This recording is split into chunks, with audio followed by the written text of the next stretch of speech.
समर्थन है, कुछ नहीं है। देखिए, अभी हाल में जो वह वक्तव्य दिए हैं, तो जैसे नीतीश कुमार टॉप पर हैं, तो वो उस स्तर के तो नहीं ना हो सकते हैं। जैसे तेजस्वी यादव लालू प्रसाद यादव नहीं बन सकते हैं, तो निशांत नीतीश नहीं बन सकते हैं, मगर वो कुछ भी बनेंगे, पार्टी को जिंदा तो रखेंगे, लेकिन जिस पार्टी का दुकान तो चलेगा। अच्छा, जिस वक्तव्य की आप बात कर रहे हैं, तो उस हाँ। वक्तव्य में तो अभी तक नीतीश कुमार भी खुल करके नहीं बोले हैं कि हाँ हमारा बेटा आएगा, देखिए, या फिर हम अपने बेटा को जो है इस तरीके से, क्योंकि पिछले बार से जिस तरीके से आप नीतीश कुमार को इतना बेवकूफ मानते हैं कि वो बोलेंगे कि हमारा बेटवा को राजनीति में लाओ। अच्छा, वो तो अभी शगुफा छोड़ेंगे ना, इधर उधर पोस्टर सटवाएंगे ना। जिस तरीके से आप शगुफा की जो बातें आप कर रहे हैं, हाँ। तो ये तो हमेशा जो है परिवारवाद पे जो हमला करते आ रहे हैं। बिल्कुल। तो फिर ये अपने परिवार को कैसे ले आएंगे? ये अपने परिवार को उस प्रकार लाएंगे कि नीतीश कुमार 2013 में क्या बोले थे, 14 के लोकसभा में क्या बोल रहे थे कि हम संघ मुक्त भारत करेंगे, मरना पसंद करेंगे, भाजपा में नहीं जाएंगे। आज किसके बैनर के तले सरकार चल रही है? आप ये बातें देखिए गौरव जी, तो आपको समझ में आएगा कि नेता लोगों के बस में नहीं रहता है। कुछ चीजें, कुछ फैसला, कथनी और करनी में अंतर है। बिल्कुल। कौन से नेता कथनी और करनी में नहीं अंतर है? तो नीतीश कुमार उससे अछूते हैं क्या? नीतीश कुमार उससे अछूते नहीं रहेंगे।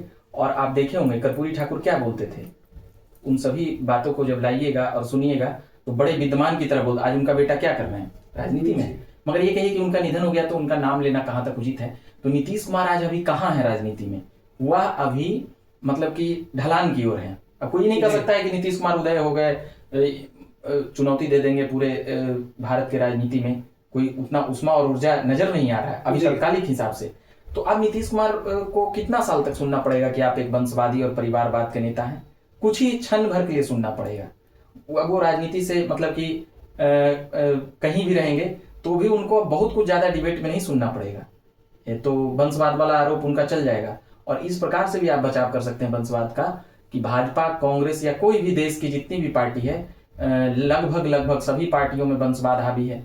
आप कह लें तो कांग्रेस जो इस देश का विपक्ष है वो वंशवाद के ही आधार पे खड़ा है। भाजपा में तो फिर भी 10 साल 20 साल काम करते हैं। तो जैसे कि अब लोग कांग्रेस को नकार रहे हैं, हाँ। राहुल गांधी को नकार रहे हैं, राहुल गांधी इतना मेहनत कर रहे हैं, इसके बावजूद नकार रहे हैं। हाँ। तो फिर सवाल वही हो जाता है कि निशांत को लोग कैसे मतलब कि स्वीकार करेंगे? देखिए, नकारने के बाद भी स्वीकारना, और विपक्ष भी एक सत्ता पक्ष होता है। कांग्रेस के पास आज कितनी सीटें और कितने प्रतिशत मत हैं, आप उसको देखिए। कांग्रेस के पास आज नहीं भी तो दर्जन भर से ज्यादा स्टेट में वो विपक्ष की भूमिका में है या सत्ता पक्ष की भूमिका में है। इतना कमजोर होने के बाद भी कोई देश की पार्टी चुनौती नहीं दे पाई है भाजपा को कि कोई 99 सीट भी ला सके या कोई 50 सीट भी ला सके। तो कांग्रेस है विपक्ष, आप उसको मानिए। तो इस लोकतंत्र में तो खुली चुनौती थी कि भाजपा के सामने कोई और भी विपक्ष बन जाता। तो एक वंशवादी पार्टी क्यों विपक्ष में है? हम उन चीजों को नकार नहीं सकते हैं। पॉलिटिक्स करने के लिए संसाधन, रुपया, पैसा और परंपरागत लोग चाहिए, वह कांग्रेस के पास है। और जदयू के पास वो तमाम चीजें नीतीश कुमार के धरोहर के रूप में निशांत को मिलेगी। और हम लाख नकार लें मगर जदयू को जिंदा रखने के लिए निशांत की आवश्यकता है। और हम वंशवाद और ये चीजें, जाति पाति, ये पीछे छूट जाएगी। क्योंकि जब सामाजिक समीकरण और दृष्टिकोण से जब तक आपके लिए कोई पैसा, गाड़ी और पब्लिक लाकर भीड़ नहीं जुटा पाएगा तो आप राजनीति नहीं कर पाइएगा। तो निशांत के लिए वो लोग खड़े हैं।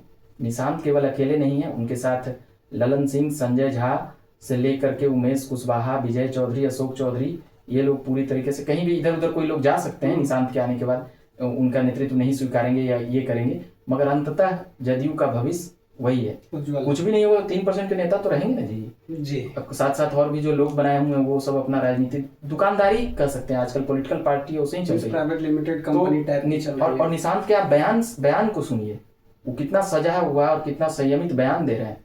कोई हमने 20 साल में नहीं देखा कि कोई मुख्यमंत्री का बेटा कोई आकर किसी चीजों में विवाद में रहा हो और दबंगई किया हो, किसी के साथ लफड़ोई किया हो या रंगदारी मांगी हो।